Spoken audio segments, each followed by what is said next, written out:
thank you everybody for coming today to the inaugural videotaping of a RocGrowth Candids event.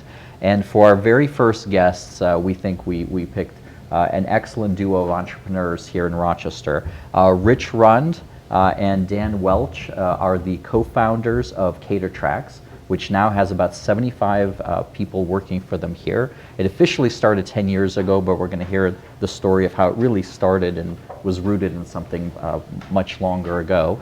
In addition to being co-founders, they're also brothers-in-law, which we will also talk about the challenges of that. But they have done a terrific job becoming a company that caters to, no pun intended, to companies not just locally but nationally and beyond. So welcome to the both of you. And actually, Dan, can you maybe just start off by telling us a little bit about what is CaterTrax today? Sure. Well, we are a software as a service provider, or we like to say back at our office, a service as a software.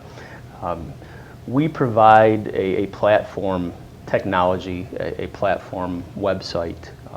Our clients are the largest contract food service providers, managed hospitality providers across North America and actually even overseas. We have, as you mentioned, actually 78 employees now. Our offices are located right over at the Village Gate. And we really focus on providing a platform that, being food service operators ourselves, coming from that background, really empowers our clients and partners to offer a consumer-facing website where they say, I am your provider, I'm here on your campus, here are my offerings, here are my cafe hours, here's what you can order from me. And allowing the consumers to order online and have a self-managed experience to all the types of food and additional services that they would provide. And then the back end of our technology platform is really designed for the food service operator. It gives them the ability to effectively and efficiently manage all the orders, all the deliveries, all the scheduling, all the food production, everything they need to run a really great food service business. And I think that being food service operators ourselves and the generations literally of the Rund family has really helped us to build this software as a service offering that really solves very basic yet very important problems for the clients we serve. So Dan mentioned the generations of the Rund family that were in the restaurant and the food service business, and you started off that way as well, Rich. What is it that actually, what problem or what is it that led you to actually want to start this company? I would say there's a couple of components to it. Growing up in a family-run business, I mean, you learn at an early age, the value and, the precious transaction of making a buck. And how fragile that is, and success is fragile. With a family business, your lifestyle, your mentality is dictated by the ups and downs of the business.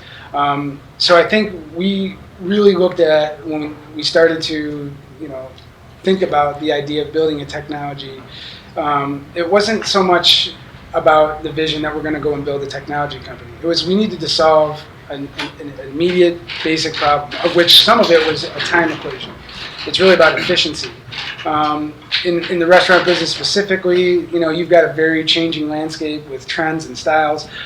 We needed to quickly add catering to our business portfolio in order for us to turn the lights on the next day. And so there was always a level of urgency of how are we solving the next problem to create more efficiency. And after working in the catering business, which we had adapted, to be able to deliver food off premise without adding more brick and mortar, without adding a whole bunch of additional staff, and really getting more production out of the hours of the operation of the initial business, we realized that there's a lot of challenges that go with delivering and putting on hospitality for 40 or more guests multiple times. So you could have events that were in the numbers of 30 to 40 events. And so for us, it was creating the efficiency to be able to execute and create more time for us to be able to solve problems.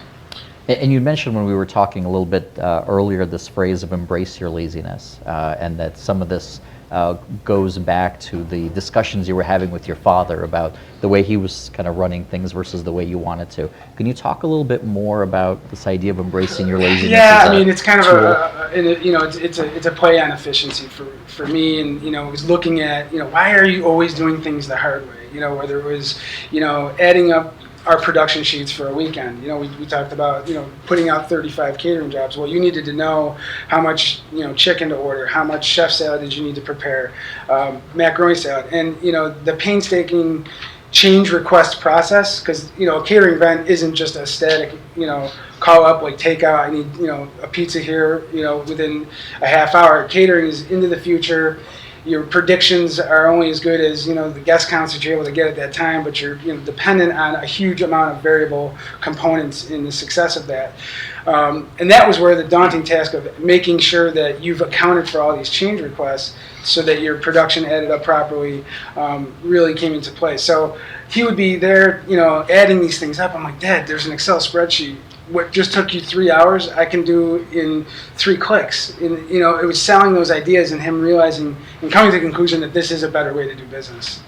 So Dan, at the beginning, I understand that this was really a side project for those of you, for the both of you, and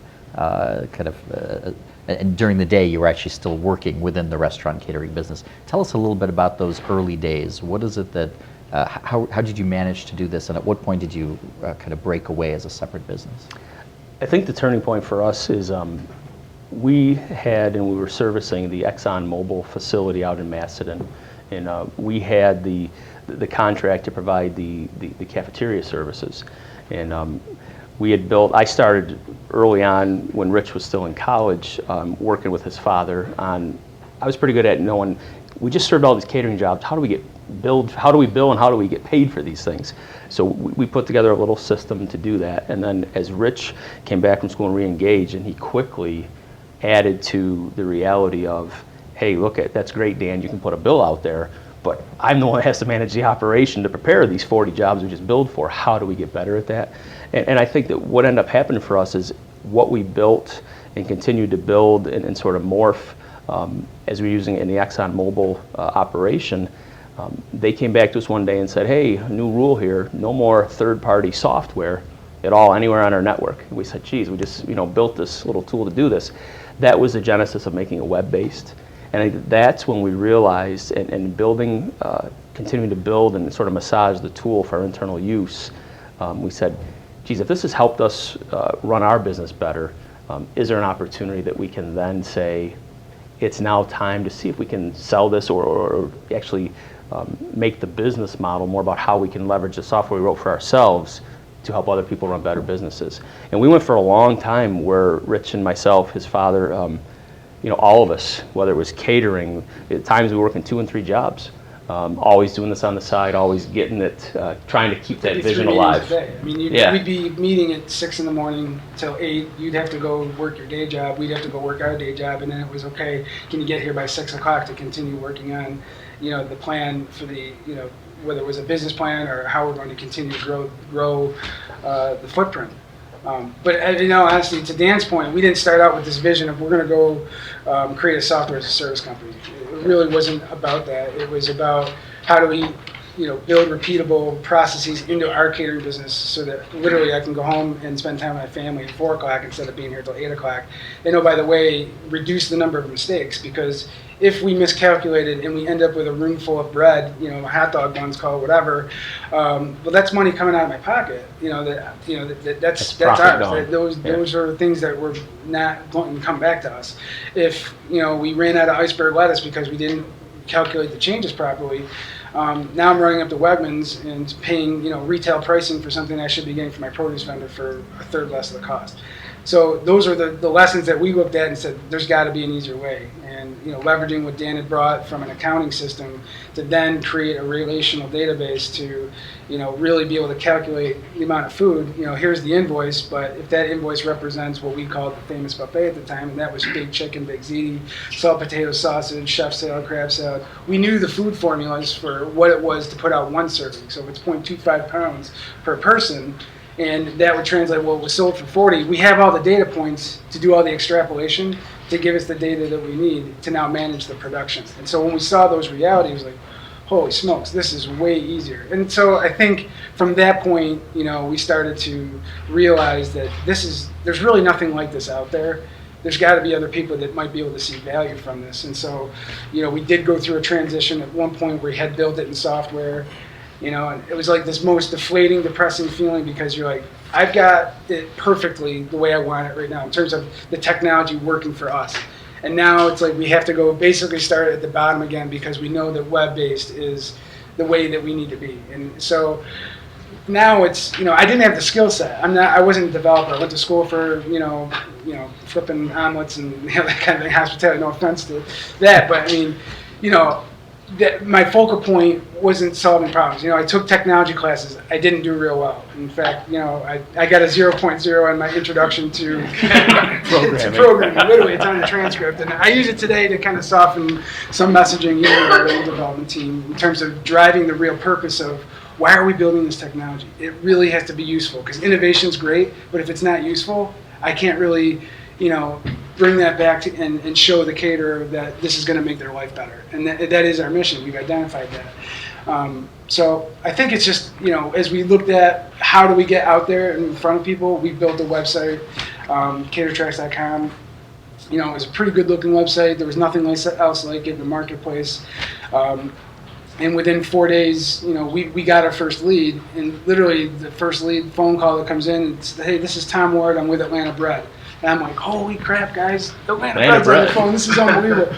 So Tom, trying to act all comical. So Tom, where are you located? He's like, actually, I'm in Pittsford, New York on Monroe Ave. I'll be there in 10 minutes. Literally hung up the phone, got in my car and drove 90 miles an hour to go meet this guy and basically teach him what we had learned in ourselves. And I think there's an important point there is that we literally moved into this guy's kitchen for 3 weeks while running our own kitchen because we knew how linchpin it was to get an implementation of our technology in a working environment as a beta test. Somebody even, that made it more special was that he had a billboard. He had a name, Atlanta Bread. It's recognizable. This is going to give us leverage. And I see so many times, I think for entrepreneurs, they're looking for that first customer. And they're like, well, I gave them the software, but they're not using it. Man, you gotta get in there with that guy. And you got to show him and explain to him and make it work, even if you're almost acting as if you're an employee for this guy until he becomes successful with it. We went as far as to go out on sales calls with the Atlanta Bread folks to show their customers how to put orders into CaterTrax. We were not going to let this fail come heck or high water because we knew that this was our ticket to get that first customer in the door. I think that was the validation, within a matter of about, 6 to 8 weeks with the Atlanta Bread. They were driving out of their restaurant operation, the kitchen operation. They were sending out the back door $5,000 to $6,000 a week in catering. And our system allowed them to do that very efficiently. So as Rich said, they didn't have to add more space, they didn't have to buy more equipment, they didn't have to hire more people. They're saying, geez, if we can service our customers off the front end of our brick and mortar and then also do what ends up being, $250,000 a year initially in catering out the back door by leveraging this technology, I think come a long way around to your question. That's when we knew we had an opportunity to take this and actually make this become a business that we just believed in. Now, it's interesting that both of your backgrounds are not formally in technology. You came from accounting and finance. You came from the hospitality burger flipping world. Well, yeah, I don't mean to put that down in a good way. But there's some people that I think quite naturally assume that technology entrepreneurship, certainly anybody that's building software, that should be the domain of people who are staying up all night doing coding. And of course there are some others, and probably it sounds like you would be among them, that actually believe that may not be what you need. In fact, maybe that's a detriment. In your cases, given the fact that you're not technologists in a traditional sense, how has that affected how you built up this business over time, and especially the technology over time? Go ahead. For me, it was literally the way we solve the problems. How creative can you get in solving the problem? Because if you don't have resources, if you don't have the technology, how else can we solve the problem? I use the technology. I consider myself more of a design person. I love working with the interfaces and really putting together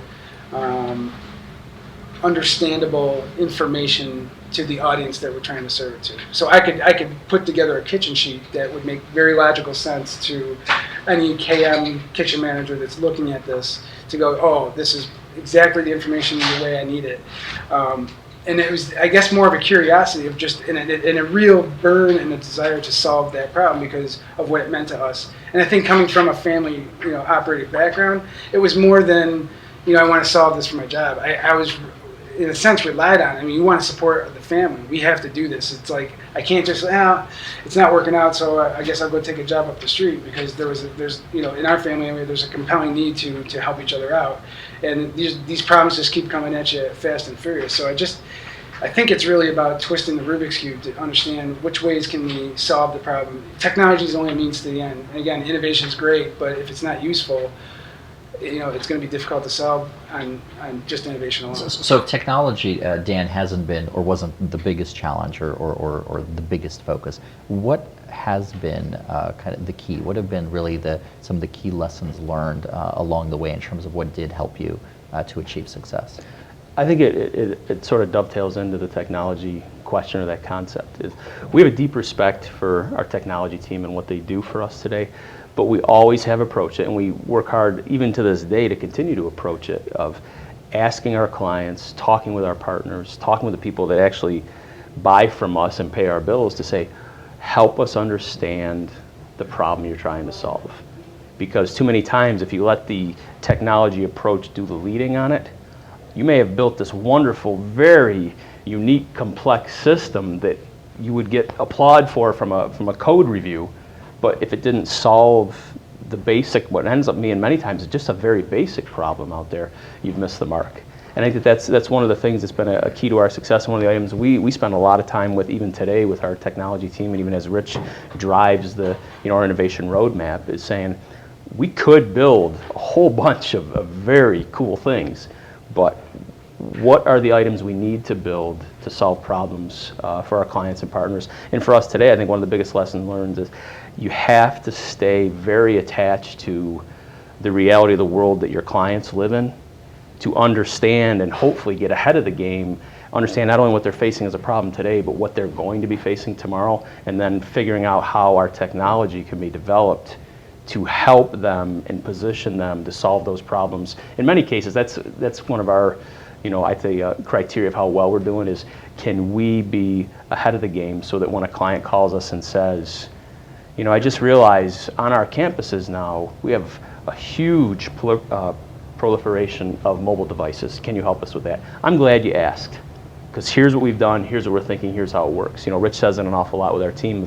If we can go into a client meeting and say, we've been thinking about your world, and here's what we've done, here's what we've already been proactively thinking about, it just deepens their respect for us, and it deepens the way that I think they want to continue to invest in the relationship with us. And that's really the key, is staying ahead of it. It's got to be about what problem you're solving, not just the technology. So Rich, you mentioned in one of our previous discussions that perhaps one of the biggest challenges and maybe some of the biggest mistakes were really around how do we build the right team in the right way. Can you tell us a little bit about the role of human resources and team building and in the success you've had so far? I think, it's a hugely important topic, especially in a startup company, and even in the early stage growth, of how much attention you pay to that culture. And when you're working with a group of 3 to 5 individuals, or even 10, and you're all working in the same room, and you've been grinding this out together, there's an inherent trust in that room that I can look at Dan can look at me, he knows me predictably in terms of decision making, what's got to happen. And as you grow, that culture needs to be reinforced and brought to each individual that you're bringing onto this team. You have to take that careful time to make sure that they understand your core values and the principles of why you're building this company. Because if you don't, and there was a point in time when it did get a little bit away from us, and because we're so focused on growth, and maybe we're adding a new menu specialist, a person that comes in and takes a catering menu and programs it into our system, or maybe we're hiring a new support person, and we haven't taken the time to really get to know this person well, where we've made some bad hiring decisions. And those hiring decisions are a very big setback if you get the wrong person. For a multitude of reasons. One is we're a knowledge-based company, so we're investing in people's brains. We need the knowledge of the person. The value that they represent to us is the knowledge that they bring to our organization, and that they're imparting either with each other or our customers. And that proliferates. You know, and if there is a bad seed, or if somebody doesn't understand the culture, and that can get you a couple of degrees off, well, we have to now go back and fix that. So I would say is one of the largest lessons that I've learned is HR was like, yeah, it's a nightmare, you know, handbooks and a bunch of, you know, mundane tasks of following through on ADP, you know, payroll and, you know, benefits and when's my holiday and my vacation. And it, you know, it seems like those are the burdens of the tasks that go along with HR, but really at the core of it, it's identifying your company's core values and how do you align and get people that share those same values on your bus. So it's needed in the interview process. I mean, we're very careful now. It's like, I don't want to bring somebody on unless I've actually sat down with them. And it's difficult to do because you have to carve out specific time. And you're 75 people and we're hiring, you know, we've got 5 job postings and we get down to 3 or 4 candidates. It's got to happen because that person needs to understand the history, the culture, the dynamic, and the other people that they're going to be interacting with, because that's what's going to make your company. And, you know, I'm not saying anything that hasn't already been, you know, talked about in great business books and what have you. It comes back to the quality of the people, their passion, your interaction, your touch points with them. And it is a daily massaging. I mean, like I said, it used to be a headache, but now that I realize that this is how we grow the company, this is how we get to the next level, it's in the culture and the dynamic of the people that are working beside you. I think too, the only thing I would add to that is that what we've learned as we've grown quickly and are still in sort of we're a 10-year-old startup, we're still in growth mode, is where culture is so important is that you cannot yourself, whether it's Rich or myself, you can't make every decision.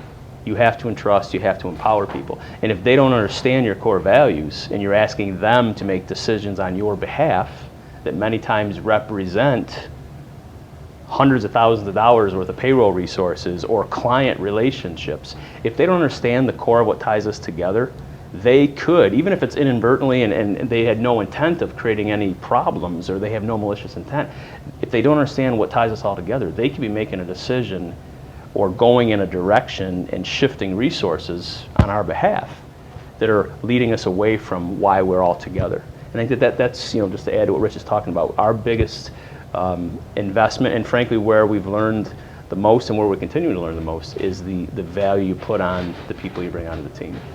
So one of the things I think is quite unique about CaterTrax, because when I originally read the story, and I know that you came through High Tech Rochester, which is an incubator locally, I kind of had assumed that like most companies that had gone through that route, that you probably had been funded through an angel group or a venture capitalist, and then it turned out that in fact you have actually really largely been self-funded minus a small amount from a relative, yep. Which is really quite extraordinary. And I know that both of you actually in particular had said that this is a great value, great benefit, and that part of what you look for is basically people who kind of know what it's like to be their own VC or think like an owner. Tell us a little bit about that component of it. I think High Tech Rochester, early on, we would be remiss if we didn't acknowledge what they did for us and to us in the belief. You know, I think, you know, you don't even know what you're going through, and we were fortunate enough to win, you know, the business plan contest and had the office space and had the encouragement. I don't think you can underestimate the value of what that means early on, of trying to surround yourself with people that they may not quite understand exactly what you're doing, but believe in you and encourage you. That's something it's very important. I think the concept of being your own VC is really helped us, because what we realize, and it goes all the way back to what Rich was talking about, even growing up in the business, is that when you think of yourself as your own VC and you are self-funded, you really, really have to think hard about the money you spend, because it's your money. And I think that for us, being our own VC, and when we're proud of that, and we try to drive that through the organization. If someone today, one of our leaders says to us, I think we need to do X, the very next thing, and they know this now, is going, and here's why. And here's why I think we should spend the money, and here's how we're going to get this money back. So it's been very healthy for us, because it really forces you to take a hard look at it. When it's your own money, and in our case early on, coming out of our own bank accounts, you know, am I going to take my wife and kids out this month, or is this going to be used to buy something? That mentality has really been, I think, a key to our success, and one that we try to continue to drive, even though we're sort of blessed now that making payroll every week is no longer a worry. Well, I'll add to that. I mean, I looked at HTR, and at the time we weren't really sure, what HTR was, or how can these guys add value to what we're doing. And by the way, keep in mind that one of the HR leaders is standing back there. No, but go ahead. Feel free. Go ahead. Go. No, speak freely. It's fine. But we were clueless. I mean, honestly, we were a couple of caterers out of Western New York, and we think we've got some technology that we want to take to a marketplace, and they gave us the belief in ourselves to say, you guys got something here. Like, you guys, there's this contest. You need to put a plan together and put this in front of folks. And we're like, which we probably wouldn't have done. What do you mean by exit strategy? I don't even know what that means. Like, exit strategy, we're just trying to get a business off the ground, and you want us to exit already? Yeah. Those fundamental skills, though, and I think it's groups like this, and the inspiration that I think people who are early in their idea stage, and they're not sure, and they're scared, they're unsure. I mean, we know what that feeling feels like. Well, let me ask you about that. So, some people think that being in a smaller market city like a Rochester, that could be a hindrance, especially if you have clients that you're trying to woo nationally or internationally. For you, has it been helpful or a hindrance? And if it's and what organizations or what resources around here has been helpful in this journey? I would say real quick that we find people with true core values that meet what we want in our own environment at CaterTrax. We have a very strong core family-oriented, just like our family business, but we run it as a family-oriented business. People in Rochester, they're usually here for a reason because they have family here, and they're here for the long haul. It's one of the questions that we ask in any of the interviews that we're bringing in candidates is, do you live in Rochester? Do you have family here? There is always the flight risk of, someone that's, just fresh out of college at RIT, and, we've had a large influx of, co-ops that come and work, and, because they don't have their roots here, maybe they're off to Maryland or they're going to Palo Alto, they've got some other opportunity. I think that, working with the universities has given us a very strong edge. I think it's an untapped resource, with these bright, young, energetic minds that are moldable and shapeable. I can honestly say we have not missed on one of the co-ops that we've brought into our organization, where we had a dud or somebody didn't pan out. I mean, literally every single one of them is a job candidate coming, out of a co-op after a 6-month or a 1-year co-op working at CaterTrax. So we tap them heavily. And then you just look at the rich base of technology that's already in existence. If you need seasoned managers, you look for maturity in the leadership teams. There's plenty of opportunity. I think people are hungry here. They're excited to look at companies like CaterTrax and others that have opportunity, and they just want that chance to get in and show what they've got. What's next for CaterTrax from here? You called it a 10-year-old startup at one point, but so what's next for the startup? It's interesting for us. We've been very fortunate to, we have deep relationships now with the largest contract food service providers in the world. We service just about 3,500 now locations across North America. Where we're faced, it's a big opportunity and a big challenge, is these very large, multi-billion-dollar companies that do business with us, is they want us to do more. So what we're really focusing on now is understanding that fine line between, we want to become more of a well-rounded enterprise-level solution for them, but being careful that we don't try to do so much for them that we lose our edge and lose our area of expertise. So I think when we look at some of the bigger picture concepts and how the market changes, even in the concept of what we would call marketplaces, which I know Rich is going to want to talk about because it's very important to us, how do we, again, it comes back to kind of that core value. How do you keep your core value and yet realize that if they want you to do more, you can't just turn that away? So that's really for us, is looking at rounding out our tool set, our software set, our modules that we offer, to give them more of a well-rounded enterprise solution. And then also for us, really, now that we're collecting so much data, we're going to do over $1 billion worth of transactions this year through our systems. Going to do over 2 million individual transactions. And then there's a big need out there for us now saying, you're already collecting all this data for us. Help us analyze the data. Help us understand the data so we can make better business decisions out there in the field. Yeah, I would just say, as their partner, and we strategically align with them, they have to be mindful of the disruptive nature of technology and the disruptive business models that can affect their business. Yes, they're billion-dollar enterprises.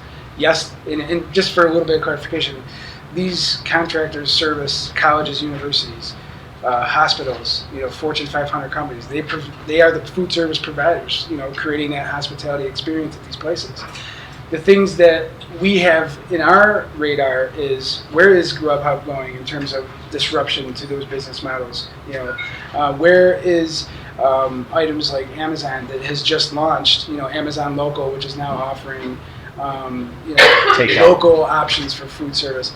Those are things that we look at. We have to be having our partners back to go, here is how you defend yourself against these other threats, and here's how you arm yourself and make them capable of providing that same type of service, whether it's a managed marketplace for an RIT campus or a U of R that would incorporate local fulfillment partners to bring that on in a controlled, secure manner with oversight and budgetary controls. So that's excellent. Well, I mean, and a forum like this, of course, we're trying to bring together individuals, whether they're in a startup already, thinking about a startup, and in various stages of perhaps growing one. And some of this advice is terrific. If you were to come up with one, maybe two sentences of advice to leave people with, especially those who are perhaps at the earlier stage, well before where you are with CaterTrax, what's that kind of one or two sentences worth of advice? I think every day that you're presented with challenges, your outlook changes, day to day, and sometimes you let your emotions kind of get very high, or you get kind of down and depressed because, geez, we had a bad day. And I think what I rely on, even in our business, when you're celebrating a big win, or you're dealing with a major challenge, is don't let your highs get too high, don't let your lows get too low. It's trying to have that even plane, that even keel, and it's difficult to do, but it's recognizing your emotions, but don't let them control your outcomes. Right. It's keeping that level-mindedness, and as entrepreneurs, as business people, we know the stresses of every day, and they can get overwhelming, but they can't control the outcomes. Yeah, I think for me, it's understanding and not underestimating the value of trust. It sounds like a simple word, but Rich and I talk about it a lot. The trust we have in each other, the trust you have to have in the people that you're paying and empowering to make decisions on your behalf. Just don't underestimate and don't gloss over, and really take the time to understand in all your relationships, what do you mean by trust? I have to trust him. He has to trust me. It's an easy word, but what does it really mean? To me, that's one of the things that we talk about all the time. Without each other and the trust we have, you don't have anything. So, thank you very much. Thank you all of you for coming. Thank you for a terrific lesson.